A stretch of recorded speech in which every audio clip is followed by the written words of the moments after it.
What's up, guys? Today I'm here with Josh Friday from Friday Trailer Sales, and we're going to test out the material that we use in our dump trailers. That's right, Cade. We're going to test out 12 gauge, 10 gauge, and 7 gauge material. Okay, so the first that we have is our 12 gauge, and we're going to test out the 12 gauge and see how it holds up to Josh hitting it with a sledgehammer.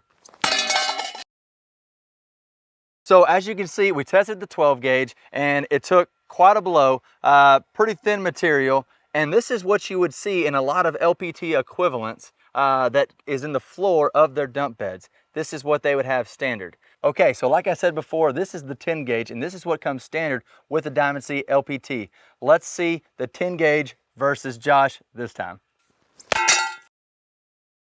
So here's the 10 gauge and you can see took quite a big blow, but it also did not dent it as bad as it did with the 12 gauge. So got a little bit more strength here, and this is what comes standard on the Diamond C in the 10 gauge. Okay, so up next we have our 7 gauge. The 7 gauge is an option that you can upgrade to for our LPT. Let's see what Josh can do against the 7 gauge.